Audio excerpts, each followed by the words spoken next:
በጸሎተ ሐሙስ የተሰጠ ምዕዳን።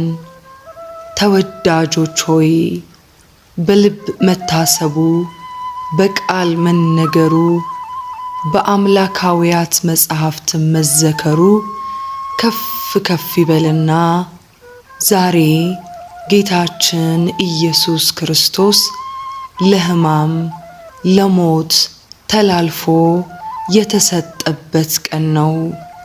አይሁድ ጌታችንን የያዙት በዚህ ምሽት ነው።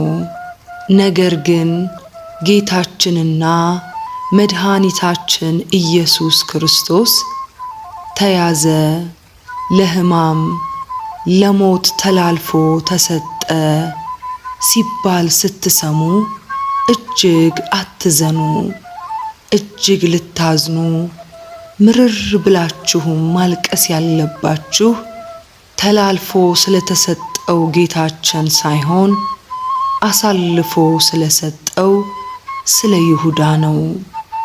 ለምን ያላችሁኝ እንደሆነም እንዲህ ብዬ እመልስላችኋለሁ። ተላልፎ የተሰጠው ጌታችን ዓለምን ሁሉ አዳነ። አሳልፎ የሰጠው ይሁዳ ግን የገዛ ነፍሱን አጠፋ። ተላልፎ የተሰጠው ጌታችን በአብ ቀኝ በክብር ተቀምጧል። አሳልፎ የሰጠው ይሁዳ ግን ያለው ገና ምረረ ገሃነምን እየጠበቀ በሲኦል ነው። ስለዚህ ጌታችንም አልቅሶለታልና ስለ ይሁዳ አልቅሱ። ጌታችን ኢየሱስ ክርስቶስም ይሁዳን አይቶ በልቡም አዝኖ ከእናንተ አንዱ አሳልፎ ይሰጠኛል ብሏልና ስለ ይሁዳ ምርር ብላችሁ አንቡ። ወዮ የጌታችን ርኅራኄ እንደምን ያለ ርኅራኄ ነው! ተላልፎ የሚሰጠው እርሱ ሆኖ ሳለ ያዘነው ግን አሳልፎ ስለሚሰጠው ስለ ይሁዳ ነውና። ይሁዳን ባየው ጊዜ በልቡ ታወከ። እንደዚሁም ከእናንተ አንዱ አሳልፎ ይሰጠኛል አለ። ለምንድነው ያዘነው? ለምንድነው በልቡ የታወከው? ለይሁዳ ያለውን ፍቅር ያሳይ ዘንድ።